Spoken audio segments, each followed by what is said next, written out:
Okay, so I'm really excited about this next panel. This is one of my favorite topics to talk about because it really is at the heart of why we're here today. And there are just so many opportunities for women, for people of color in technology. It's such an awesome field. I've always loved tech, that we want to know how we can bring more people into tech and make it something that is an opportunity for anyone who has that interest. So I'm going to start with introducing. So I want to start with a panel of introductions. Hopefully, Mana, I will get your last name right. Mana Nakagawa is originally from Pasadena, California, and she runs strategic operations on the diversity and inclusion team at Facebook. She leads and scales cross-functional diversity and inclusion initiatives across the company's global offices. Mana also has led key strategic initiatives for women's diversity, developing women's programs to support, grow, and retain women, as well as scaling Facebook's community and business resource groups globally. When Mana first joined Facebook, she was a part of a team of 4, which has since scaled to 20. She holds a PhD in International Education Policy from Stanford University, an MA in Sociology, also from Stanford, and a BA in Sociology from the University of Pennsylvania. Wow. She serves as an organizational behavior consultant to technology companies globally, and as a researcher for the United Nations Institute for Advanced Studies, UNESCO, UNICEF, and served as a Fulbright Fellow to Japan. Wow. Very impressive. Wow. And she still looks like a student. Michelle Roth, happy to have you here, is currently the head of talent management at Jet Propulsion Laboratories, JPL, where she leads the talent acquisition, HRBP, and diversity and inclusion teams, a position that she has held since 2016. Having been raised by an engineer herself, her father, Michelle is very familiar with the talent that she manages at JPL. In her role, she has focused on understanding, developing, and leading diversity and inclusion initiatives tailored to the STEM community and ensuring integration into succession planning, management development, and the recruitment of the next generation of STEM talent. Prior to joining JPL, Michelle has held roles at Amgen, Thermo Fisher Scientific, Bank of America, and Deloitte Consulting, navigating a career in roles that range from coding to project management to human resources. Michelle's passion and focus over the last decade has been working with STEM talent and understanding how innovation occurs within an organization and the role of diversity as a catalyst. So thank you, Michelle.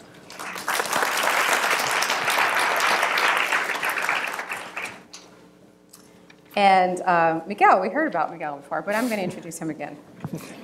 Miguel has been an associate professor at the management of management and organizations at the UCLA Anderson School of Management since 2006.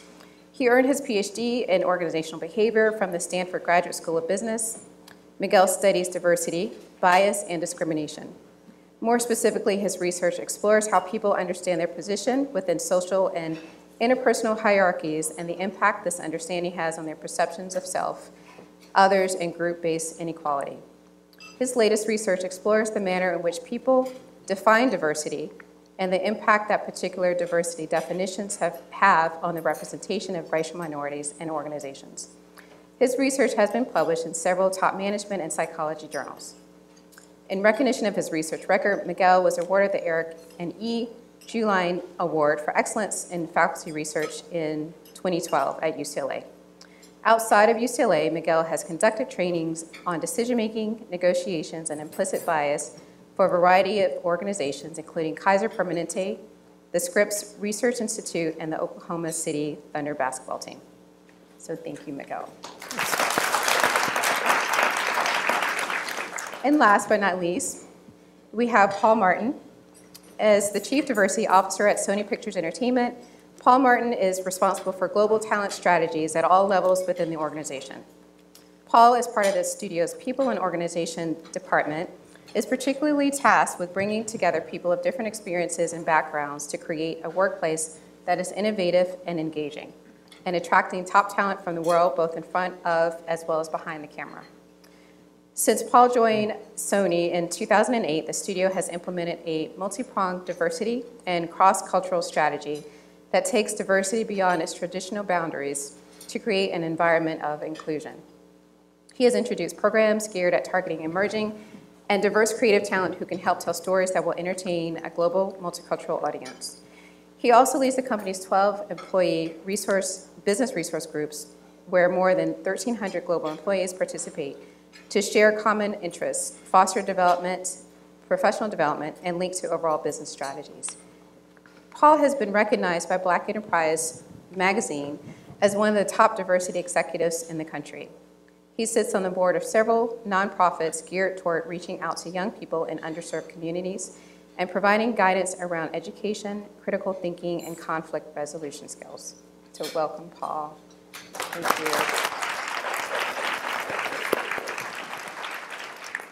Wow, that was a mouthful. Very accomplished. I'd like to start off the panel just by, did I lose? Okay. By each of you giving a definition of what you think diversity, in your organization, diversity and inclusion. So Mana, we'll start with you. Sure, so, am I on? Yeah. So at Facebook, we really define diversity as cognitive diversity, which we say, is all the ways in which we think differently. So our Facebook mission, for example, is to bring the entire world closer together. Simple task. So our audience is literally the entire world, and the entire world is inevitably going to be endlessly more diverse than we can ever be as an employee base. But because we're trying to bring the entire world closer together, we feel very responsible that our employee base absolutely needs to do our very best in reflecting the diversity of experiences, thoughts, cultural backgrounds, religious beliefs, everything under the sun. So we work really hard to ensure that across every single team we have at the company, we are maximizing the opportunity to have cognitive diversity on all those teams. Sorry, I'm getting over a cold, so my voice is a little bit raspy. And the way we do this is from day one at new hire orientation, we really instill one. We have this saying called BYOD, bring your own diversity, so that everybody, including majority groups, can really start to empathize with the idea that each and every one of us brings something unique to the table, and that level of cognitive diversity is truly going to let us build products and platforms that ultimately reach the entire world. So that's how we think about it and approach it from a high level, and you see it kind of plastered everywhere, everyone believes in it, and it's a cultural mantra for us. Great. Shell, you want to go next? Yes, at JPL, so what we focus on inclusion. So inclusion is one of our values, and so we focus on the inclusion of all ideas, employees, and communities, and we work to create a safe and comfortable environment for all employees to feel empowered to reach their fullest potential. JPL is very much about allowing everyone to have a voice. It's a very, very transparent culture. So we're very much, it's inclusion is the key word with diversity, so would be our definition. Paul. Okay, we're just going, okay. Yes. All right, so how we define diversity at Sony Pictures Entertainment, let me first throw out the caveat. I am giving you a definition as defined by our Japanese-owned studio based on 8 to 10 years of my working there and really trying to, observe, analyze, and try to define for us what is going to be the most impactful and the most sustainable. So what we first have, our basic premise around all our activity is what diversity is not. So what we're trying to say is diversity is literally a characteristic of a collective. Diversity is not an individual item within that collective. So everything that we do is we're looking at the collective as a whole and understanding, does this represent diversity or not? Is the characteristic of the collective, can we use diversity to accurately define it? What we also, our other basic premise is that diversity is the natural outcome of sustainable, consistent, inclusive behaviors. That's what we are basically, strategizing around how do we create programs, how do we create initiatives to literally develop inclusive behaviors that can be sustainable. So the best way for us to think about it and what it is not is the fact that what diversity is not necessarily, if you have diversity on a team or if you have diverse representatives on the team, you don't necessarily have inclusive behavior. So we have to make sure we distinguish, and for us the starting point has to be inclusion. It has to be inclusive behavior, and it has to be inclusive behavior basically demonstrated by all, because that in and of itself is what defines a corporation's culture. So for us, I know it's kind of a longer definition of diversity, but we took the approach of really being very clear of what diversity is not, and really making a conscious effort at saying it all starts with inclusive behaviors, and then the diversity numbers will be a natural outcome of successfully implementing a culture of inclusion. Great. And Miguel, you teach people really what is diversity, right? Yeah, it's so that's a tough question for me, because for the last 10 years I've been doing research on the way that people, and when I say people, I'm talking about research subjects that take my studies and that participate in the experiments that we run in my lab. We've been doing research on the way people define the concept of diversity, and what we're finding is that there's a great deal of subjectivity in the way people think about diversity. And specifically, there are some very predictable and robust group-based differences such that members of majority groups, so for example, white Americans and men, tend to employ diversity definitions that are easier to satisfy than, say, women or racial minorities. So I'll give you just a couple of examples. One of my first papers on this topic found that African Americans or Asian Americans, when you have them look at a company and you ask them, is this company diverse or not, they pay attention to the representation of racial minorities sort of percentage-wise in the company as a whole, and also where in the company's hierarchy the racial minorities are. When you ask white Americans the exact same question, they pay attention to either a high percentage or the fact that there are a bunch of minority managers. So it's two-ingredient definition for African Americans or Asian Americans. It's a one-ingredient definition for white Americans. I have more recent work where we manipulated the percentage of women in a company, and we're finding that on average, men call a company diverse at about 20% women. Women call the company diverse. Women start calling the company diverse at about 33% women. And there's a very similar pattern when you compare the responses from white Americans to African Americans. White Americans need about a 22% minority representation to call a company diverse. African Americans need about 33% in order for the company to even be labeled diverse. So anyway, that's a long-winded professor response to your question, and I guess my answer is diversity is a subjective construct, and it depends on who you're asking. I'll leave it at that. Thank you. I do think it does. People have different opinions on what it is too, and it's interesting because whenever people talk about diverse candidates, you know, they're always like, they look at me or, you know, and diversity, I think, like you said, Paul, it's a collective, and so it's not a person. So I'm glad to see that all of you, it's represented like that in your organizations. Mana, you know, it looks differently. Diversity, we just talked about, it looks differently in different organizations. Can you talk a little bit about how Facebook, the strategies that Facebook employs to be able to kind of get into a more diverse and inclusive society? Absolutely, yeah, I can start.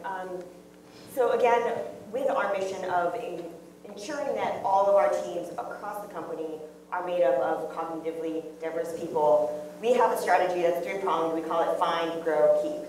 So first, find is typically what I think people will conceive as the recruiting sort of function. And we, of course, focus a lot on recruiting, but we also think more thoroughly on what are the strategic partners that we need to work with in order to increase our both short-term, medium-term, and long-term talent pool.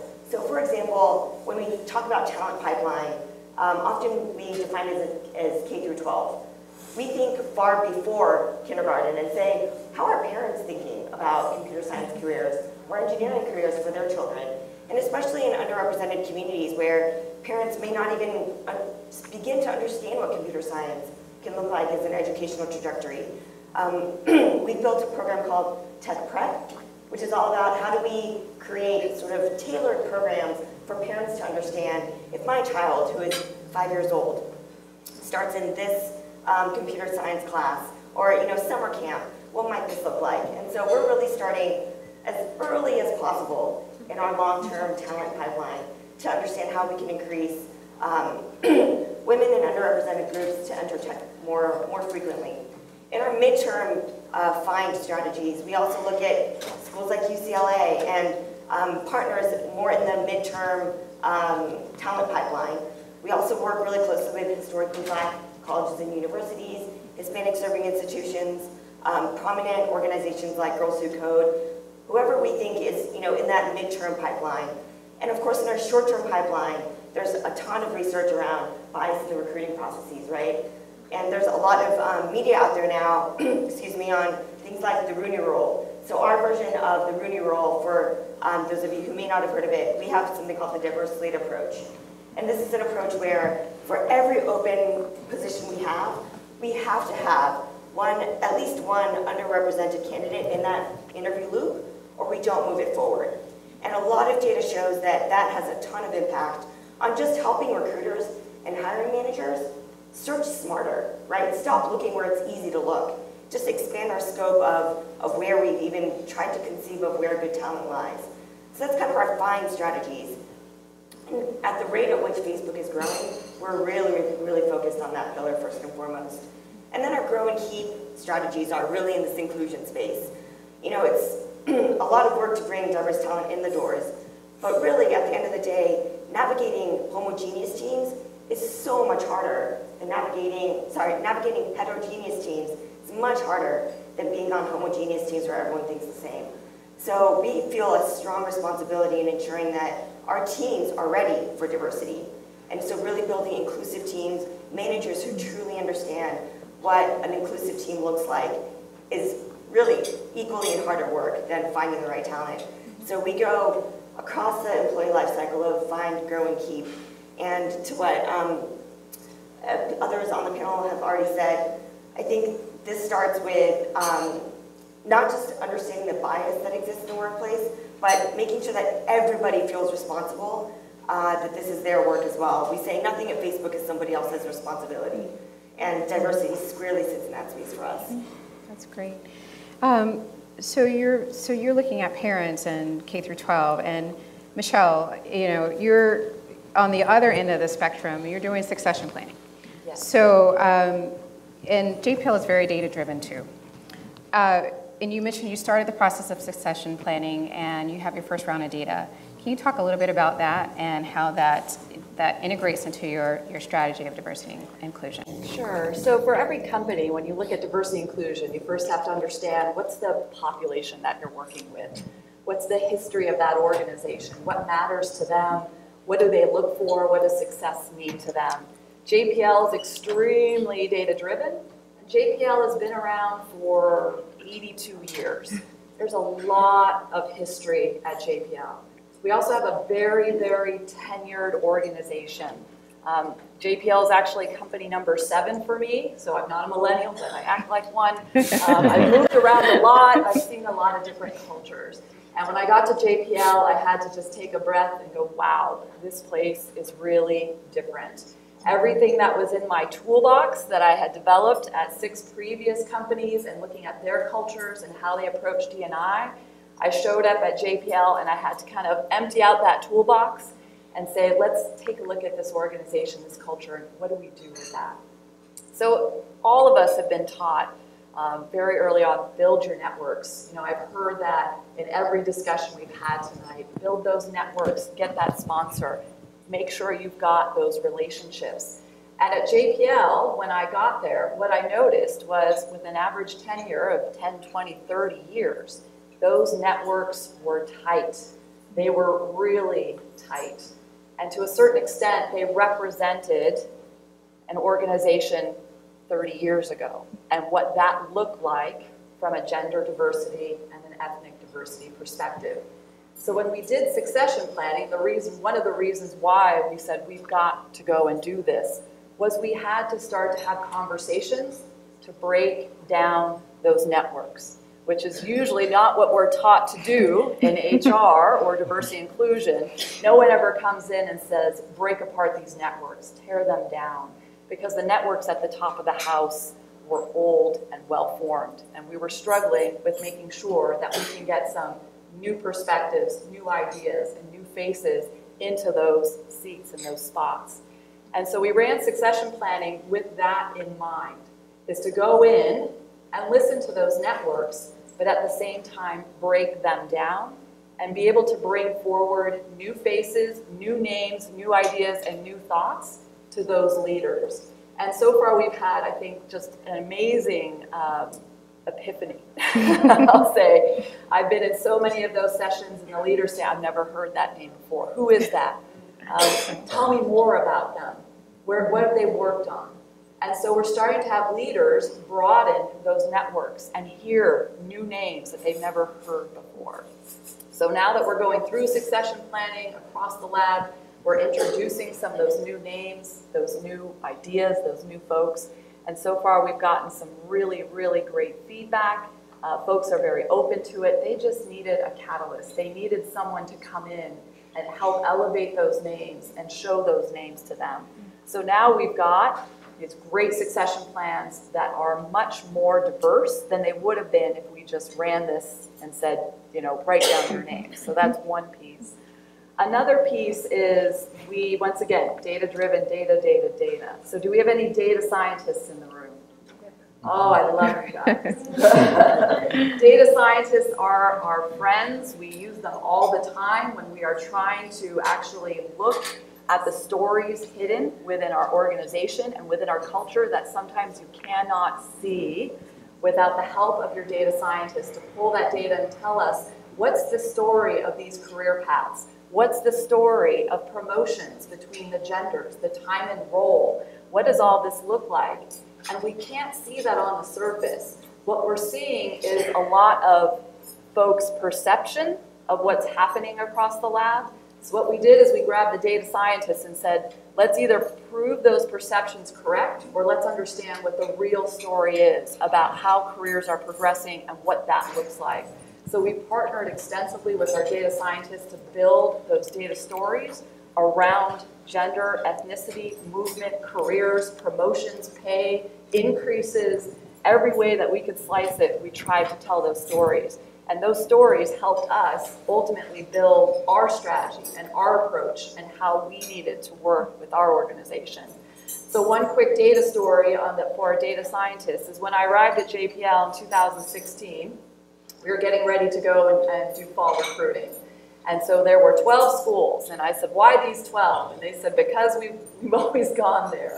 And some of my colleagues know, anytime someone says it's the way we've always done it around here, I can't stand that. So that immediately got me going of, has anyone validated? Why are these schools the right ones for us? Does anyone have any data to say that this is the set of schools that we should be going to? And it was kind of, well, a lot of our alumni came from there. They're in the top 100 engineering schools. You know, it works for us. And so we grabbed our data scientists. We pulled a lot of information, everything we could find on the top 100 engineering schools. We built a massive spreadsheet with everything about those schools, from their slogans, their zip codes, all of their diversity numbers, the tenure of their professors, and we threw it all into a model, and we taught that model what good looks like for JPL based on where we wanted to go and what we wanted our organization to look like. And the model ultimately spit out schools that it said, these are the best schools for you based on what you're looking for. It validated 7 of the schools, it invalidated the others. And so what we decided to do was, let's run the experiment. We went to those new schools that the model picked out. Those schools were more diverse schools. They did offer more cognitive diversity to our organization. It also helped us understand that what we were looking for in JPLers was grit. And we needed to go to some of these schools that maybe weren't seen as so highfalutin, I'll say. And that's where we would focus to get that grit, and that's where we got the diversity. So. Wow. Dave, so that's interesting because you talk about building models to help the diversity issue. and which is a job. So to those data scientists and the students out there, those are recruitable positions. Paul, you have a different philosophy on D&I is, if you haven't figured it out, is diversity and inclusion. What strategies do you use at Sony, and why is it important to see this as everybody's problem? Okay, so I can say with a high level of certainty that our strategies are nowhere near as scientific, and the majority of our population are creatives. If I walked in with a big spreadsheet, like someone would have to call 911, because I think, yeah. So I think, you know, again, going back to our original definition of diversity, here is one thing that is kind of our mantra moving forward. So we have this kind of saying, and we kind of put it in layman's terms because that's how creatives like to hear it. So if you think about the sentence, I am fit and I am healthy, therefore I can lift 50 pounds. But if I lift 50 pounds, am I fit and healthy? So if you take that to diversity and inclusion, if you are an inclusive leader, chances are you will have a diverse team. If you happen to inherit or have a diverse team, doesn't necessarily make you an inclusive leader. So where are we coming from a culture standpoint? Everything we do strategy-wise is basically preparing our leaders as well as our employee population. We're going to rebuild and rebrand our culture, and it's everybody's responsibility. So from a leadership standpoint, do you really understand who is on your team? So taking a look, let's just give a very basic example. A lot of things that we do, we're very much behind the scenes. We kind of consider ourselves the CIA. We want to be felt, but not seen. We are very much, we will tend to, you know, operate with a simple system where we're going to be more curious than we are certain. We ask a lot of questions. And it's more so of, we'll ask a leader who leads several regional teams. We'll have a team meeting with many people on the phone, and we'll just ask a simple question: how often do you engage the people on the phone? So how well do you know your team? In an hour-long meeting, how long have you spoken during those 60 minutes? Have you ever timed yourself? And what we found is a lot of leaders have spent 45 to 50 minutes speaking, giving instruction. There's very little engagement.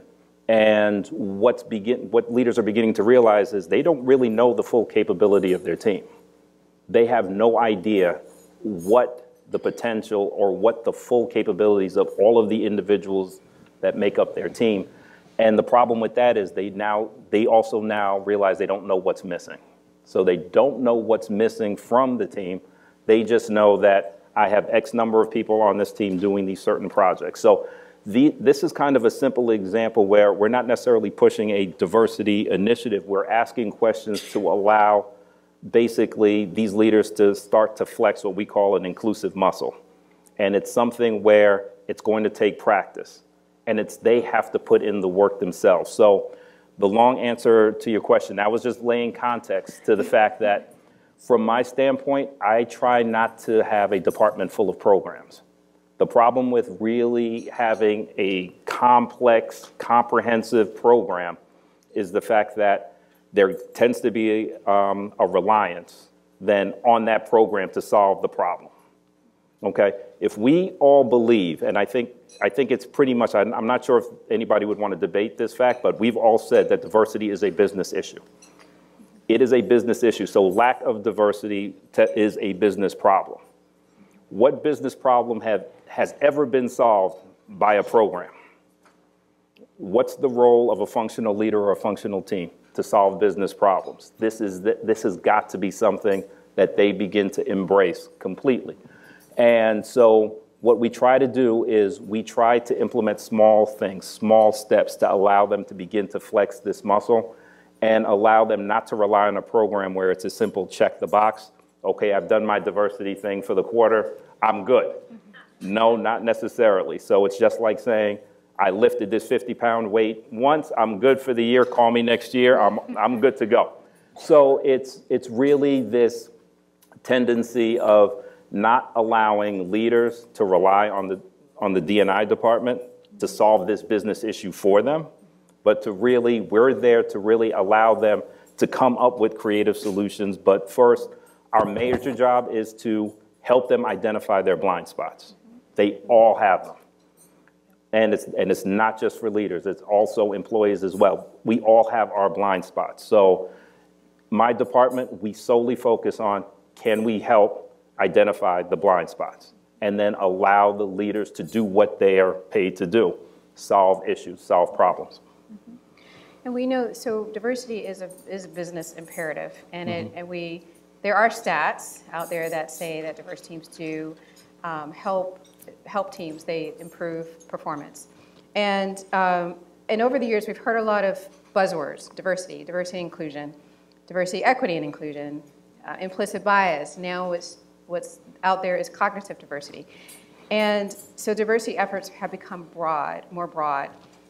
Miguel, have you seen this, or how have you seen this have a negative impact on diversity efforts that focus specifically on race and gender?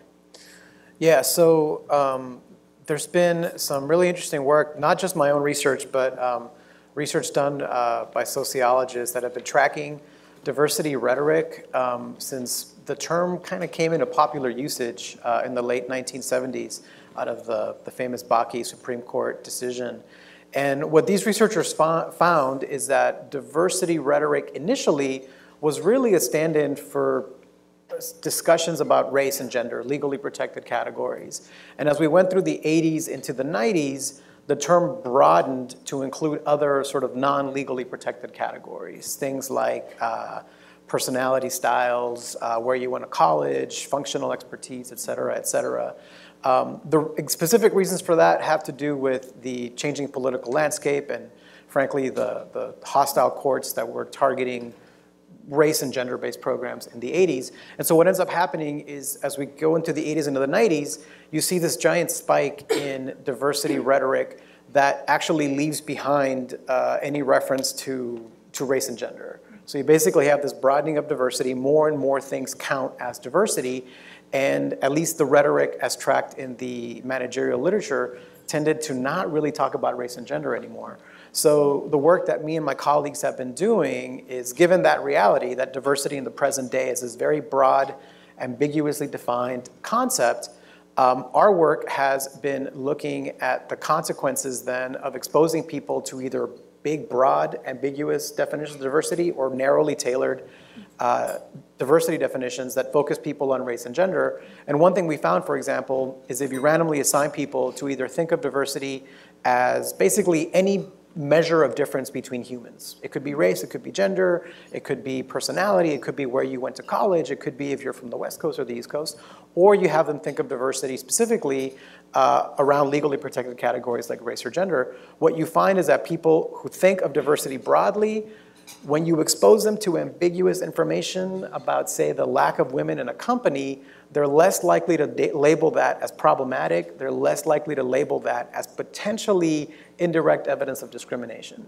And so what we're trying to argue is that although there is a benefit to broadening the diversity definition to encompass all the things that work teams and companies need to do, right? You do need people with different functional backgrounds to actually get creative solutions done. The broader the definition becomes, it might ironically be creating a blind spot for people to think about and frankly continue to worry about the continual existence of things like gender and race-based inequality in the present day. So that's one of the consequences. As it broadens, people might lose focus on the fact that there are still race and gender issues happening in contemporary America. Yeah, it's true. Which is understatement of the year. It is. So we know, so diversity inclusion plays a role not just in making opportunities available in the workplace, but also in critical decisions in business. So business outcomes, educational outcomes, research outcomes. And Mana, Facebook reaches the whole world. Can you talk to us a little bit about how Facebook makes use of its community to inform about leadership projects, projects, product design, et cetera, so that those outcomes are actually incorporating the thoughts of your entire community? Yeah, and thank you for the question. I think this really gets at the core cognitive diversity of our company and how we leverage it to build our products and platforms. So we have, one example is that we have a core part of our culture based off of our community resource groups. So we have, I think you said you have 12 at Sony, we have 9. They're women, Black, Latino, Asian, differently abled, Pride. We just formed a Native community, interfaith, and veterans. So those are our 9 community resource groups that we look to as culture carriers, creators of our inclusive communities, but also a source for our innovation. So a more recent example is we had, we've always had as a Facebook policy that you have to use your real name on your Facebook platform. And this is because data shows that when you use your real name, you actually are held accountable for your actions, and you actually behave in more safe ways. So the real name policy is a very real one at Facebook. But a few years ago, we got some feedback and pushback from transgender campaigns and LGBT communities that actually, for our community members, using our real name can be really hurtful or damaging. So how are you going to make this work for us? And this is a time when we went to our internal LGBT community, our Pride App Facebook community, to say, how can we work with you and work with our external organizational partners to amend this in a way that resonates and is practical while still maintaining our safety policies around our real names. So this is a good example of, we never have the right end-all be-all solution, but we worked with our internal and external communities to make sure that whatever we had in place, we could amend, and now we have a policy where real names still are the foundational norm. But if people have a problem with using their real name, they have a platform to surface that. And we have a team at Facebook that converses with you and checks out what can we do to actually overcome that policy so that you can use whatever name and still appear as authentically as you can on our platform. We also have an empathy lab at Facebook, which is built by our accessibility team, which is where any internal Facebook employee can come and experience what Facebook might feel like for differently abled people. And that helps all of us build Facebook in a more accessible way that reaches a wide audience. And I'll just say a third example. Recently, I'm sure you've all seen in the news, that we've had a lot of criticism around, are we too liberal as a platform? Are we biased against conservative views? So we've started to engage conservative organizations to actually audit some of our programs and initiatives if we do have conservative biases on our platform. So this is a place where we've said, hey, we don't have the answers internally all the time. We're going to engage our external partners. So we really look to both internally and externally, how do we leverage the diversity, the cognitive diversity of the world to make our platform more relevant. So a lot of work to be done there. If any of you have other ideas, we'd love to hear them as well. Just post it on Facebook. Exactly. So Paul, so speaking of just the media, external pressures, being an entertainment company, the Harvey Weinstein era, the Me Too campaign, how does that impact your strategies, your diversity strategies? And, if people are demanding change now, what do you do with that? Take a lot of aspirin. This is an interesting time because I think, obviously with the Me Too movement, with Time's Up and a lot of different things that have come to light, I think it's really put the entire entertainment industry on notice because these aren't new events that have been happening. But, as my boss always loves to say, sunshine is the greatest disinfectant. So the moment the light shined on what was happening in Hollywood, people began to scramble. And I think what ended up happening was there was this reactionary mode that, okay, we're going to sign this pledge, we're going to join this organization, we're going to write this check, we're going to do this. And I found myself for the first time in my career having to pull the reins back and having us take a step back. Okay, why do we want to align with this organization? What is it that they're offering that can help us if this is our overall goal and strategy? How is this going to be a strategic partner, or is this one of those feel-good moments? I just wrote a check, I just checked the box, I'm a great diversity person, get out my face until next year. So it's been a really kind of unique time for me because I've had to adjust my style, and I literally hang up the phones telling executive, wait, let's wait. Because we actually started a running count since the Me Too movement really took hold. We have counted 36 different new organizations have popped up that have reached out to us. We can't align ourselves with 36 organizations along this same vertical and really call ourselves effective. So we have to start thinking about strategically, okay, what is it that we want to do? And I think that we also have to resist the temptation. Let's not go after, this shiny program that can be written up in the press. Look at what Sony's doing. We're doing X, Y, Z, and it has no substance. Let's really kind of continue. If we believe in the mantra that, the entire foundation is based on inclusive behaviors, let's get good at that. Let's get good at that. Let's stick to the plan. Let's identify strategic organizations that can help us in terms of, again, flexing and developing this muscle so that we can be better at this. And, going to the points of data, really understanding that we can either be overwhelmed by data or we can use it effectively. And we've made a conscious decision to use data to help identify our blind spots. And so once we've identified what those are, let's have a plan around that. So in a way, and I can't believe I'm saying this out loud, Me Too has pressed the accelerator so fast that it's almost a little bit dangerous for us because there is a high risk that we jump into something too prematurely or we commit to something that's not sustainable that puts us in a worse situation than we are now. Wow. Michelle, so JPL is probably one of the most male-dominated industry or laboratory that exists. And you have astrophysicists, you have rocket scientists, you have engineers, data scientists. What would you say to draw in more female candidates to actually start and have a successful career at JPL? And so I would actually say not just at JPL, I would say anywhere. Mm-hmm. So folks in the audience, STEM talent, engineers, data scientists, programmers, I just would say, you got this, all right? You can go out there, you can do anything. And, earlier, Mary, you shared, I outlast. And mine's always been, you write your own story.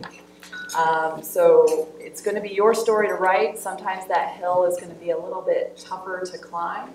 But make sure that you always write your own story, whatever organization you go to. And if that organization is not allowing you to write your story the way that you want to write it, then you leave.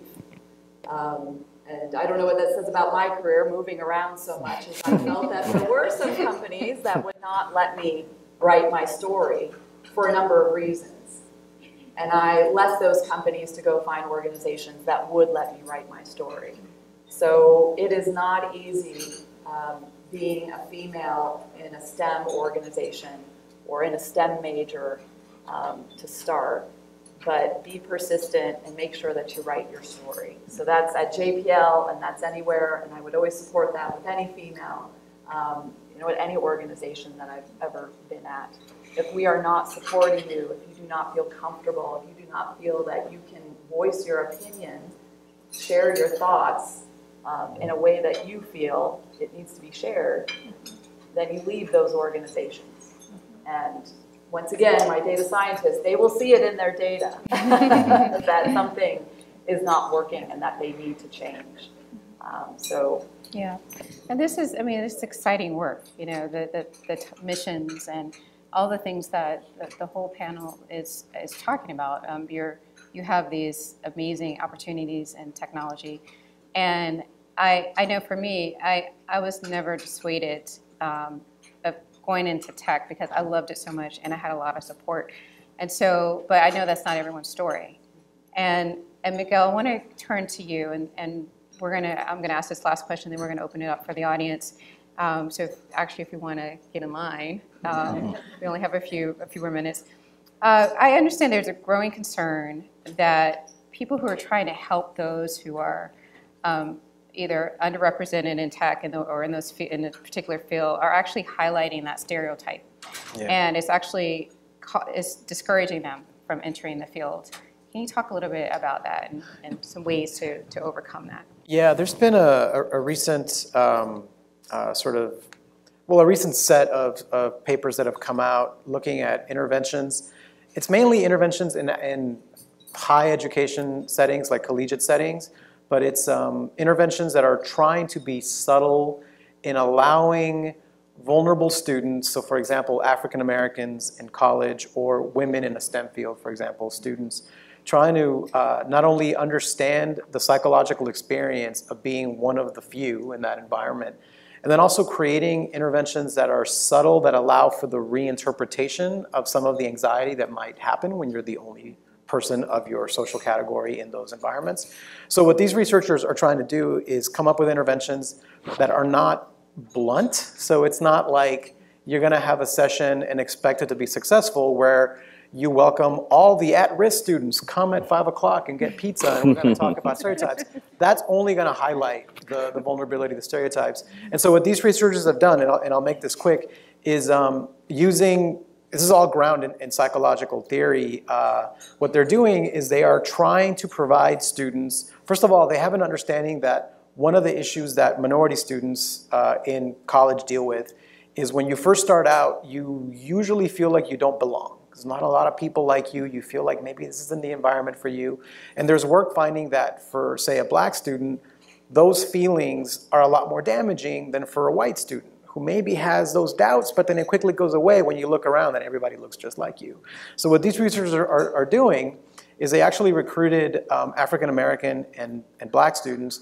They brought them into a laboratory and they exposed them to videotapes of people they thought were students, but in reality they were actors, talking about how everybody goes through these feelings of not belonging, but that they eventually go away. So it sort of allows these students to normalize these feelings from the very start.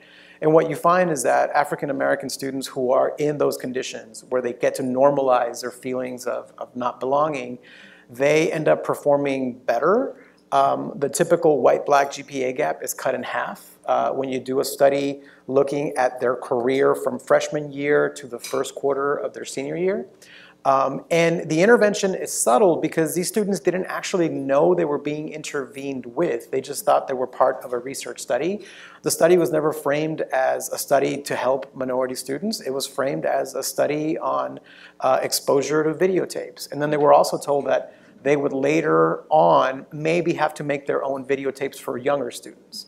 So it was a very subtle way of reinterpreting these feelings of not belonging and allowing these students to actually succeed and not have to deal with the social identity threat that usually comes along with being one of a few.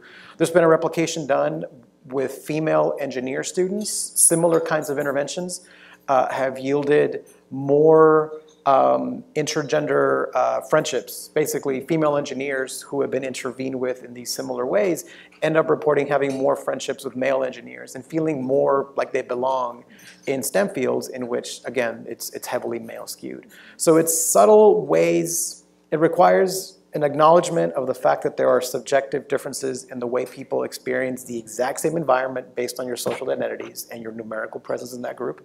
And then subtle interventions to get you to reinterpret what those feelings are.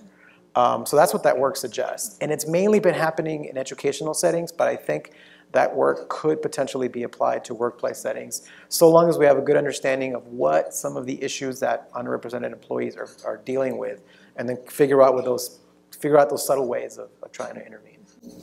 And those are actually, UCLA, the Vice Chancellor for Diversity and Inclusion, has started to do those types of intervention strategies across the students, some of the students at UCLA, particularly with racial minorities, women or females in the sciences. And they've shown vast improvements in their grades and then their sense of belonging.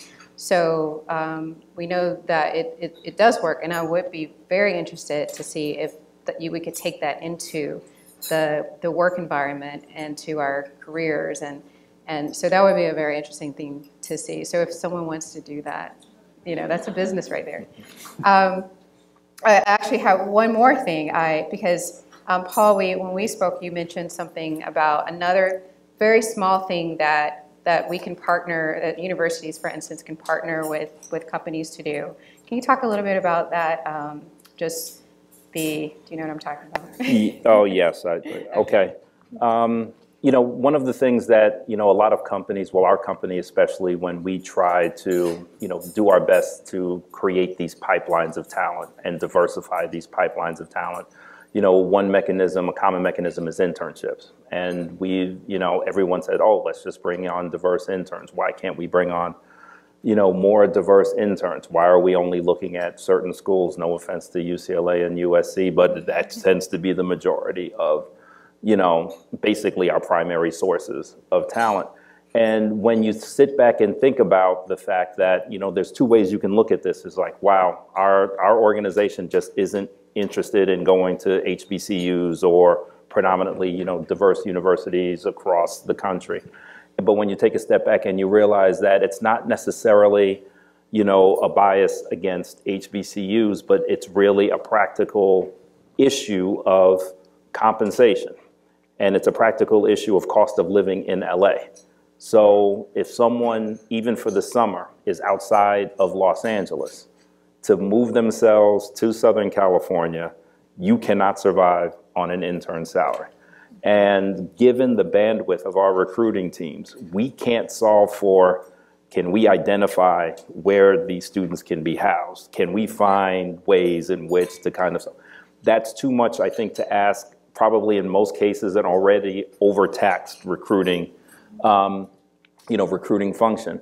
And I think where the opportunity lies here, and what we talked about was, if there are ways for institutions like educational institutions to kind of partner with each other, they have exchange programs normally.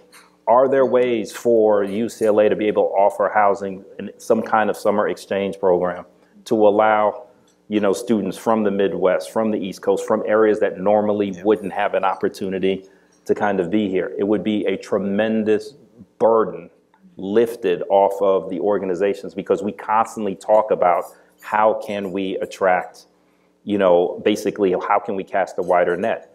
And our number one barrier to overcoming that has been students can't afford to come here. So those are the types of things that, there are partnership opportunities that I think between educational institutions, private institutions, amongst all our organizations. And I think it's one of those situations where, a rising tide lifts all boats. If we can figure out a way to do that, I think a lot of organizations could benefit from that. But it's just, again, being able to take a step back and see, all right, how can we solve for this issue? And I think that, that's just one example of, opportunities. If we can get educational institutions to cooperate with each other, then I think it's just an added benefit for all parties involved. Yeah. So partnerships is so key. Just going back to what we were talking about earlier, this isn't just one person's problem. The D&I office can't solve it. It really is about partnerships. And it was interesting because when Paul said that, I didn't even know that was a need. I work here at a university, and we have so many universities in this area that is a great partnership that it could be birthed into this and resolving some of these issues. So I'm going to ask our housing office. Great. Okay, so we're going to start. We're going to take a few questions. Well, first of all, thank you for all the men in the room. Okay. Yay, man. For coming. Thank you for not being afraid. So we'll take the first question over here. Okay. Oh, go ahead. Yes. Me? Oh, hi. I just want to compliment you on your dress, Davida. It's amazing. It's beautiful. But my question is for Mana and for Michelle. How does Facebook and JPL kind of include women who have kind of diverse educational backgrounds? Because, disproportionately women aren't in the sciences and math. So how do you guys include women who might have different educational backgrounds in humanities or social sciences? So are you talking about how do we get women with non-traditional backgrounds into technical roles Yes. or into the company at large? In technical roles. Okay, so I can just quickly start. So we start our programming, for example, at the high school level in terms of taking local high schools and bringing them into our campuses over summers, and really starting to integrate them into different parts of our business. And I think we actually focus on non-traditional roles in many ways because there's a ton of skill sets that are required for these technical roles that are undiscovered until you're actually in them. So our summer rotations are one way of doing that exactly. Once you're actually a full-time employee, we have something called a hack a month. We're a hacking culture, so everything starts with hack something. Hack a month or hack a quarter, where you can actually start rotating onto different teams for a month or a quarter to hack whether you are a good fit with that program. And I think there could be some transitions. So you could start as a project manager and get a lot of exposure to a technical project, right? And then start learning more programming or coding skills. So there's a trajectory that way. Or you might just all of a sudden get on a project where you're just thriving and coding all of a sudden. So we have a really untraditional way of getting into tech, and we encourage all of that. So first and foremost, we want your foot in the door. Get with us in terms of summer internships or programs. Then once you're with us, there's a ton of opportunities to explore different options. And then for JPL, actually, I think we have a JPLer here named Beth. Where are you, Beth? Beth, what do you do at JPL? I'm the division manager for network operations and cybersecurity. And what was your educational So background? I'm a UCLA alum. My bachelor's degree, my final terminal degree, because I didn't go back for my master's, is in stamps. Right there. Yeah. Thank you, Beth. So we have about 800 interns every single summer at JPL. It's very, very large for us. And we do look for, once again, the cognitive diversity. We are looking for diversity in their backgrounds. We do, for the type of work that we do, I won't lie to you, where we do focus strongly on technical backgrounds and degrees. But I'll tell you what we love to look for are those folks that have gotten a technical degree and have a passion or a hobby for something creative. So we have stories of folks that they had, a dual major of, it was engineering and art. And that person on a team was able to actually help this team solve a problem because they could actually draw beautiful pictures of what all the engineers were thinking. And without that artist, background in the room, they wouldn't have been able to get to that right solution to the problem. And it was an interesting story because there were 5 engineers and they were all talking and none of them could quite get out what they meant. And this one gentleman just picked up a pencil and started drawing and said, "Is this it? Is this what you were thinking?" "Yes, that is. And can you add a little tire here? And can we do this here?" And they started to use this wonderful background of an artist to really propel a very technical organization forward. So we do look for the technical background. It is hard to do some of the work we do without some of those technical backgrounds. But what we really are looking for are more well-rounded engineers, scientists, computer programmers that are leveraging that creative side as well, that they can bring to the table to solve those problems. Great. We're going to take just one more question to the right. I'm grateful for the abstract and organizational discussion of diversity, but I want to ask a question that maybe drills down a little more personally for each of you. And let me say at the outset that I struggle with a way to frame this question that doesn't come across as condescending, and I in no way want to insinuate that you achieved what you did because a man or a white man permitted it.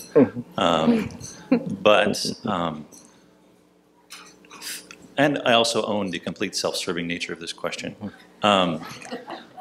What are some characteristics or behaviors of men who partnered with you or advocated for you in your careers? And I'm thinking very specifically. For me, it was someone who was open-minded, someone who would listen. They didn't come with any preconceived notions at all. They had my back. They supported my ideas. So, open-minded. Yeah, I would say, I think, honestly, regardless of gender, my mentors, one of the most common characteristics has been keeping me in mind when introducing me to new people or opportunities. I think some of my favorite leaders are the ones that say, no, you sit next to this person, right? You have that one-on-one. I have plenty of time with them. You sit in this meeting, or you just take the meeting. I think having that sort of faith of confidence that if you're getting face time with them, you will charm them or you will create those opportunities. Being selfless with your time, I think has been really, really valuable for me. Now, I would say, you know, my boss, Jim, is still here. It is about support, and I'm fortunate to have someone who truly supports what I do, allows me to do what I do well, and also is just very open to new ideas and has no judgment of you know, ahead of time. And so I think that those are characteristics that are very important. Being able to see someone as equal to yourself or even better than you. And with that, you're always going to give that person the opportunity to maximize who they are. And I think for me, my answer is going to be a little bit different, but in full transparency and honesty, you know, really the first sponsor that helped propel my career was a complete and utter asshole. Like, I thought he was the biggest asshole I'd ever met. So, you know, just in full... Well, you know, my perception, and it's interesting, because my perception of him being that asshole was actually him ended up being my sponsor. He was testing me. So in the context of group settings, he would always challenge whatever work I put out there. And he's like, well, Paul, you didn't think of this. Well, Paul, you didn't think of this. Then every other month when we had, you know, an update, I'm like, all right, I'm putting something together. He can't find, so I dare him to find something wrong with this now. And as God is my witness, he would find one friggin' little thing. But, you know, I say all of that to say, when an opportunity came up where I wasn't even thinking that I should apply for it, I got a call to interview for that role. And to be honest, I thought it was just the token black guy getting the interview. But when I asked, like, what made you call me is, and I'll mention his name. Well, Mr. Casey strongly suggested we talk to you. And I'm like, Joe Casey? And they're like, it was like, yeah. He said that he was really impressed. You didn't buckle down under pressure. You actually got better, you know, no matter what was thrown at you. And for those are the characteristics that, you know, he thinks would be very, very good for this type of role. So I say all of that to say is your sponsor can come in all different types of packages. And, you know, a lot of times adversity is really opportunity in disguise. And so you really have to begin to understand that, you know, when you're faced with these types of things. Now, to your point, it just could be an asshole. Like, there's a very good chance it could just be an asshole. But at the same time, you don't know whether or not, you know, someone has a different motive behind doing what they do, or calling you out in public, or basically forcing you to be better than you think that you actually are. So that's my story. Thank you. I just want to thank our distinguished panelists, Mana, Michelle, Paul, Miguel, and all of our speakers from today. This has been great for me, and I've learned a lot.